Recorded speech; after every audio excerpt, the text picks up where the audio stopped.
வணக்கம் மக்களே. என்னங்க நடக்குது இங்க? கிரிக்கெட் உலகத்துல இப்படி ஒரு அநியாயமா? நம்ம இந்திய கிரிக்கெட்ல நடக்கிற ஒரு அண்ட புழுகு, ஆகாச புழுகை பத்தி தான் இன்னைக்கு நாம கிளின்னு கிழிக்க போறோம். ஆமாங்க மக்களே.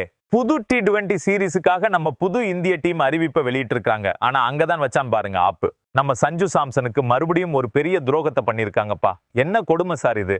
ஆனா இன்னொரு பக்கம் பாத்தீங்கன்னா டீமுக்குள்ள 3 புது புயல் கிளம்பி வந்திருக்குதுங்க. ஆமாங்க மக்களே.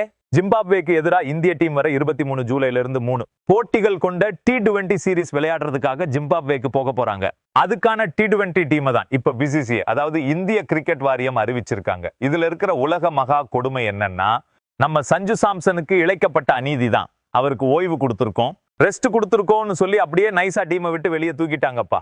யோ, ஒரே ஒரு ஃபார்மட்ல மட்டும் விளையாடுற ஒரு பிளேயருக்கு எதுக்குயா ஓய்வு? என்னங்கடா உங்க நியாயம்? இதுக்கு பேரு ஓய்வு இல்ல தம்பி, இதுக்கு பேரு தான் அப்பட்டமான துரோகம். சஞ்சு சாம்சனை வேணும்னே ஓரங்கட்டி வெளியே தள்ளி இருக்காங்க. ஆனா இந்த டீமுக்குள்ள 3 புது புயல் வந்திருக்குதுன்னு சொன்னேன்ல. புயல்னா என்னன்னு நினைக்கிறீங்க? எதிரி டீம் விக்கெட்டுகளை அள்ளிட்டு போற அதிரடி வேகப்பந்து வீச்சாளர்கள் தான் அவங்க. டீமுக்குள்ள வந்திருக்கிற அந்த 3 புது வேகப்பந்து வீச்சாளர்கள் யாரு? அப்புறம் ஒட்டுமொத்த டீம் எப்படி இருக்குன்னு இப்ப முழுசா பாத்துடலாம் கேளுங்க. நம்ம ஸ்ரேயஸ் ஐயர் தான் இந்த டீமோட கேப்டன். அப்புறம் வைபவ் சூரியவன்ஷி, அபிஷேக் சர்மா, திலக் வர்மா, இஷான் கிஷன், சிவம் துபே, சூர்யான்ஷ் ஷெட்கே, ரிங்கு சிங், ஹர்ஷ் துபே, வருண் சக்கரவர்த்தி, பிரின்ஸ் யாதவ், யஷ் தாக்கூர், அசோக் சர்மா, மயங்க் யாதவ், அப்புறம் பிரபு சிம்ரன் சிங். பாத்தீங்களா, இதான் நம்ம டீம். அதாவது புதுசா நிறைய முகங்கள் டீமுக்குள்ள வந்திருக்காங்க. முதல்ல யஷ் தாக்கூர் உள்ள வந்திருக்காரு. அப்புறம் அசோக் சர்மா வந்திருக்காரு. இவர் IPL போட்டியில ஜிடி டீமுக்காக விளையாடுறவரு. செம வேகமா பந்து போடுவார்ப்பா. இது மட்டும் இல்லாம நம்ம மயங்க் யாதவும் டீமுக்குள்ள மறுபடியும் வந்திருக்காரு. இவர் ஏற்கனவே இந்தியாவுக்காக சில T20 மேட்ச் விளையாடி இருக்காரு. போன IPL போட்டியில 157 கிலோமீட்டர் வேகத்துல பந்து வீசி ஒட்டுமொத்த கிரிக்கெட் உலகத்தையே மிரள வச்சவருங்க இவரு. அப்புறமா நம்ம பிரபு சிம்ரன் சிங்கும் டீமுக்குள்ள என்ட்ரி கொடுத்திருக்காரு. இந்த சஞ்சு சாம்சனுக்கு பதிலா தான் பிரபு சிம்ரனை டீமுக்குள்ள தூக்கி இருக்காங்க. இதை நினைச்சாதான் ரத்தம் கொதிக்குது மக்களே. சஞ்சு சாம்சனுக்கு ஓய்வுன்னு சொல்லி ஏமாத்தி டீமை விட்டு டிராப் பண்ணிட்டு அவருக்கு பதிலா பிரபு சிம்ரனை உள்ள கொண்டு வந்திருக்காங்க. என்னவோ வருஷம் முழுக்க இவர் எல்லா மேட்சும் விளையாடி டயர்ட் ஆன மாதிரி ஓய்வு கேக்குது. இது சுத்த ஏமாத்து வேலைங்க. அப்புறம் நம்ம ரிங்கு சிங் ரொம்ப நாளைக்கு அப்புறமா இந்த T20 டீமுக்குள்ள திரும்பி வந்திருக்காரு. மத்தபடி இப்ப விளையாடிட்டு இருக்கிற அதே டீம் தான் இதுலயும் இருக்கு. நம்ம ஹர்ஷ் துபேயும் டீமுக்குள்ள வந்திருக்காரு. இவர் போன சீரீஸ்ல ஆப்கானிஸ்தானுக்கு எதிராக விளையாடி இருந்தாரு. இப்ப T20 டீமுக்குள்ளேயும் வந்துட்டாரு. பிரின்ஸ் யாதவ் ஏற்கனவே டீம்ல விளையாடிட்டு தான் இருக்காரு. யஷ் தாக்கூரோட என்ட்ரியும் ஆயிடுச்சு. அசோக் சர்மா, மயங்க் யாதவ் இவங்க எல்லாம் புது முகங்களா உள்ள வந்திருக்காங்க. ஆனா இங்கதான் ஒரு $1 மில்லியன் கேள்வி ஒண்ணு கேட்க வேண்டி இருக்கு நண்பர்களே. நம்ம ஹர்திக் பாண்டியா எங்கப்பா போனாரு? அவர் எங்க காணாம போனாருன்னே புரியலையே. நிதிஷ்குமார் ரெட்டிக்கு இப்ப காயம் ஏற்பட்டிருக்கு. அதனால அவர் விளையாடல. அது நியாயமான காரணம் தான், நமக்கு புரியுது. ஆனா ஹர்திக் பாண்டியா ஏன் டீம்ல இல்ல? அவர் எப்பதான் ஃபிட் ஆவாரு? இது ரொம்ப பெரிய கேள்வியா இருக்குல்ல மக்களே.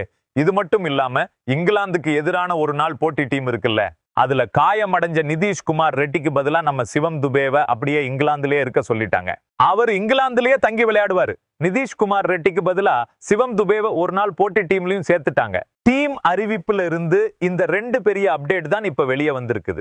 இந்த செலக்ஷன்ல இருக்கிற 7 முக்கிய விஷயங்களை பத்தி உங்களுக்கு நான் இப்ப விலாவாரியா சொல்றேன் கேளுங்க. முதல் முக்கியமான விஷயம், நான் ஏற்கனவே சொன்ன மாதிரி சஞ்சு சாம்சனை இந்திய டீம்ல இருந்து தூக்கி எறிஞ்சதுதான். எதுக்காக சஞ்சு சாம்சனுக்கு இப்படி ஒரு அநீதி நடக்குதுன்னே தெரியல. 2வது முக்கிய விஷயம், நம்ம ரிங்கு சிங் ரொம்ப காலத்துக்கு அப்புறம் T20 டீமுக்குள்ள கம்பேக் கொடுத்திருக்காரு. 3வது பெரிய விஷயம் என்னன்னா, ஹர்ஷ் துபேயோட சூப்பரான ஆட்டம் தான். ஆப்கானிஸ்தானுக்கு எதிரான ஒரு நாள் போட்டி மற்றும் டெஸ்ட் போட்டியில அவருக்கு வாய்ப்பு கிடைச்சது. இப்ப அதை வச்சு T20 டீம்லயும் அவருக்கு வாய்ப்பு கொடுத்திருக்காங்க.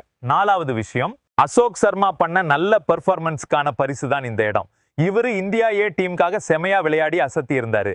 5வது பெரிய விஷயம், ரொம்ப நாளா டீமை விட்டு வெளியே இருந்த நம்ம புயல் வேக பந்து வீச்சாளர் மயங்க் யாதவ் டீமுக்குள்ள திரும்பி வந்திருக்கிறது தான். 6வது முக்கிய விஷயம், யஷ் தாக்கூருக்கும் இந்த T20 டீம்ல விளையாட சான்ஸ் கிடைச்சிருக்கு. 7வது பெரிய விஷயம், பிரின்ஸ் யாதவ் ஆப்கானிஸ்தானுக்கு எதிராக நடந்த ஒரு நாள் போட்டியில சூப்பரா விளையாடி அசத்தி இருந்தாரு. அதனால அவரோட திறமைக்கு கிடைச்ச பரிசா இங்கேயும் வாய்ப்பு கிடைச்சிருக்கு. அதுக்கப்புறம் இங்கிலாந்துக்கு எதிரான ஒரு நாள் போட்டி டீம்ல காயம் காரணமா விலகிய நிதிஷ்குமார் ரெட்டிக்கு பதிலா சிவம் துபேவை இங்கிலாந்துலயே இருக்க வச்சு அந்த ஒரு நாள் போட்டி டீம்லயும் சேர்த்துட்டாங்க. டீம் செலக்ட் பண்ணதுல இருந்து இந்த 2 மாசான அப்டேட்டும் நமக்கு கிடைச்சிருக்கு. நண்பர்களே, மக்களே, இப்ப நான் உங்ககிட்ட கேட்கிறேன், இந்த அறிவிக்கப்பட்ட இந்திய டீமை பத்தி நீங்க என்ன நினைக்கிறீங்க? சஞ்சு சாம்சனுக்கு நடந்தது நியாயமா? ஹர்திக் பாண்டியா எங்க போனாரு? இத பத்தி உங்க மனசுல தோன்றத உடனே கீழே கமெண்ட் பண்ணுங்க. இந்த வீடியோவை பார்த்ததுக்கு ரொம்ப ரொம்ப நன்றி மக்களே. மறக்காம கமெண்ட் பாக்ஸ்ல உங்க கருத்துக்களை கொட்டிட்டு போங்க.